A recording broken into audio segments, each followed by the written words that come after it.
Hello বন্ধুরা, তোমরা সবাই কেমন আছো? চলো একটি নতুন ব্লগে তোমাদের সবাইকে স্বাগত। তো আজ অনেক সকাল সকাল উঠে পড়েছি, সমস্ত কাজ হয়ে গেছে আর এখন যাব রান্নাঘরের দিকে। আর মেয়ে আর মেয়ের বাবা ঘুমাচ্ছে। তো আজকে একটা স্পেশাল, তার জন্য কিছু একটু স্পেশাল রান্না হবে। তো চলো এখন যাই রান্নাঘরে। তো দেখো আমি চলে এসেছি রান্নাঘরে, জানলা টানলা সব খুলে নিয়েছি, এখন আমি রান্না বসাবো।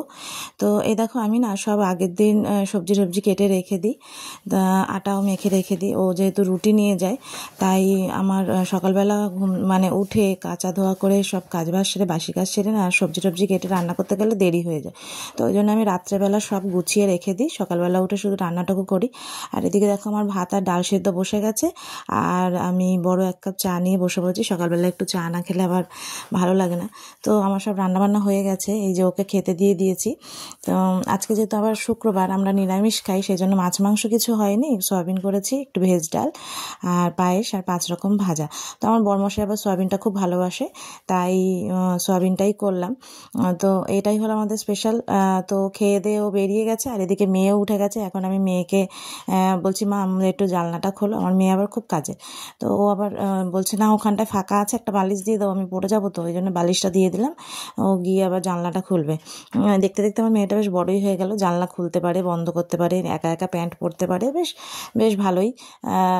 অনেকটাই বড় হয়ে গেছে, মানে বয়সের থেকে একটু বেশি বড় হয়ে গেছে, একটু বেশি পাকা হয়ে গেছে। তো এখন জানলাটা খুলছে দেখো, আর বকবক বকবক করেই যাচ্ছে। ঘুম থেকে উঠলেই মুখটা চালু হয়ে যায়, হাত মুখ কিছু আর বন্ধ থাকে না। তো এবার আমি ওকে ব্রাশ করিয়ে নেব, ব্রাশ টাশ করিয়ে ওকে খাইয়ে তারপরে ওকে আবার একটু পড়তে বসাবো। তারপরে আমি আবার ঘরদোর গুছাবো, পরিষ্কার করব। কাজের তো আর শেষ নেই, নানান রকমের কাজ থাকে। তো এই দেখো আমি ওকে ব্রাশ করাচ্ছি, ব্রাশটা কিছুতে করতে চায় না, মানে একটু ঝাল ঝাল লাগে তো কলগেটটা, ওই জন্যে বিরক্তই হয়। খুব জোর করেই করানো হয় যে ব্রাশ টাশ করানো হয়ে গেছে, এখন ওকে খাওয়াবো, খাইয়ে তারপরে আমি আবার একটু পড়িয়ে আমার ঘরদোর গুছাবো। তো চলো ওকে খাইয়ে দাইয়ে পড়ানো হয়ে গেছে, এবার আমি একটু ঘরদোর পরিষ্কার করে নিই, যেহেতু পরিষ্কার করা হয়নি, কারণ আগে ওর কাজগুলো সেরে নিই, তারপরে আমি পরিষ্কার করি। তো এই যে আমি ঘরদোর গুছাচ্ছি, বিছানাপত্র সব গুছাচ্ছি। কতক্ষণ গুছানো থাকবে জানি না, আবার কিছুক্ষণ পরেই হয়তো অগোছালো হয়ে যাবে, কারণ ঘরে ছোট বাচ্চা থাকলে না এগুলো হয়। কতক্ষণ গুছানো থাকবে, এই হয়তো খেলনার বালতিটা নিয়ে একদম সব হুড়মুড় করে সব খেলনা ঢেলে দিল। তো আবার কখনো বালিশ কাঁথা নিয়ে বার করে ওর ওর খেলছে, ঘুমাচ্ছে, মানে খেলা, ওটাই ওর কাছে খেলা। তো যাই হোক, ছোটো বাচ্চা থাকলে এরকম তো হবেই, তার মধ্যেও কিছুটা হলেও গুছিয়ে রাখতে হবে, একদম অগোছালো রাখলেও তো দেখতে ভালো লাগে না। তো সেই রকমই আমি সকালের কাজবাজ সব সেরে নিচ্ছি। আমিও একটু খেয়ে নিয়েছি, নিয়ে এবারে আমি সব বিছানাপত্র সব গুছিয়ে নিচ্ছি, তারপরে আবার রান্নাঘরও পরিষ্কার করব, আরও নানান রকম কাজ থাকে, আবার মেয়েকে স্নান করানোর থাকে, খাওয়ানোর থাকে।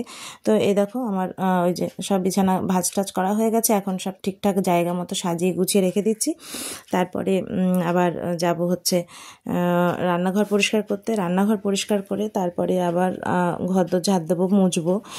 তো কাজের আর কোনো শেষ নেই, নানান রকমের কাজ থাকে। আবার বিকেলে একটু বের হওয়ার আছে, তো সেই জন্য তাড়াতাড়ি করে কাজবাজ সেরে মেয়েকে তাড়াতাড়ি করে খাইয়ে দাইয়ে ঘুম পাড়িয়ে দেবো, কারণ ওকে রেখে যাওয়ার মতো বাড়িতে কেউ লোক নেই। লোক আছে, লোক নেই তা না, শাশুড়ি আছে, শ্বশুর আছে, কিন্তু ওরা রাখতে পারবে না। যারা নেই, যারা একটু বেড়াতে গেছে, ওই জন্য ওকে নিয়েই আমাকে যেতে হবে। তো যাই হোক, আমি তাড়াতাড়ি করে কাজবাজটা সেরে নিই, সেরে নিয়ে তারপরে আবার সব কাজ বেরোতে হবে। তো এই দেখো আমার ঘরদোর গুছানো হয়ে গেছে, এবার এই যে রান্নাঘর আমার পরিষ্কার করা হয়ে গেছে, একদম গুছিয়ে পরিপাটি করে। তারপরে এখন আমি যাব মেয়েকে স্নান করাতে, তারপরে নিজে স্নান করব। তো এই দেখো মেয়েকে স্নান করিয়ে আমি নিজেও স্নান করে চলে এসেছি, এখন আমি পুজো দেব। আমার ওই দেখো বললাম না বিছানা কতক্ষণ গোছানো থাকবে, ওই দেখো বালিশ কাঁথা নিয়ে একদম শুয়ে পড়াশোনা শুরু করে দিয়েছে স্লেট পেন্সিল নিয়ে।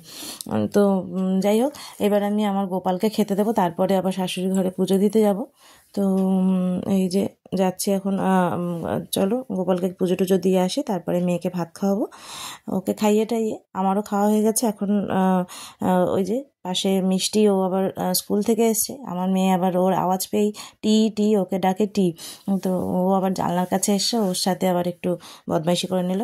তো আমরা খেয়ে দিয়ে ঘুমিয়ে নিয়ে এইবারে দেখো সন্ধ্যাবেলা একটু বেরিয়ে গেছি, মেয়েকে একটু খাইয়ে নিয়ে বেরিয়েছি, সন্ধ্যাবেলা বেরিয়েছি।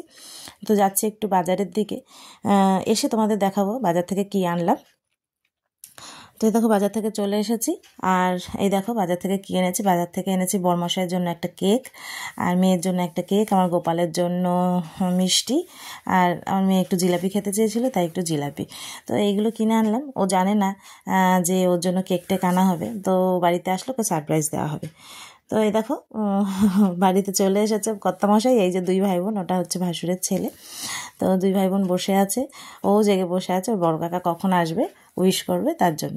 তো এই যে ও চলে এসেছে, এখন একটু কেক কাটিং হচ্ছে। তো ছোটোর মধ্যে একটু বার্থডে সেলিব্রেট করলাম, ভালোই লাগে বেশ। একটু কিছু না করলে আবার ভালোও লাগে না, এটাই আনন্দ। আবার কি বড় করে ধুমধাম করে করলেই কি আনন্দ হয় না, ছোটোর মধ্যে নিজেরা সেলিব্রেট করলেও এটাও আনন্দ। তো যাই হোক, এই যে দেখো দুজনে মিলে বসেছে, একজন বাবা একজন কাকা। তো বসেছে, এই যে আবার হাততালিও দিচ্ছে। এখন ও আবার একটু ওদেরকে কেক খাইয়ে দেবে, ওরাও একটু ওকে কেক খাইয়ে দেবে। বেশ ভালোই লাগে বছরে এই একটা দিন। এখন যেহেতু মানে বয়স হয়ে গেছে, আর কে আর বড় করে করবে, তো আমি একটু ছোট্ট করে করি প্রত্যেক বছর, যেরকমই হোক। তো চলো আমরা একটু কেক টেক খেয়ে নিই, তারপরে খাওয়া দাওয়া করবো। আমাদের আসলে রাতের খাওয়াটা খেতে না অনেক রাত হয়ে যায়, কারণ ও বাড়িতে আসেই 11টার পরে। তো তারপরেই আমি খাই, আর আমার মেয়ে তো যতক্ষণ ওর বাবা না আসবে ততক্ষণে ঘুমাবেও না, জেগে বসে থাকবে। বাবা আসুক তারপরে, আমি যদি নিয়ে শুয়েও পড়ি তাও ঘুমাবে না। তো এই দেখো আমাদের কেক কাটিং হয়ে গেছে। এখন ওকে বলছি যে পাগলু একটু হাই বলে দে। তো ও একটু হাত নেড়ে দিল, হাই বলে দিল। তো চলো দেখতে থাকো, ভালো লাগলে লাইক করো, শেয়ার করো, কমেন্ট করো, এবং অবশ্যই আমার চ্যানেলটাকে প্লিজ সাবস্ক্রাইব করো। টাটা।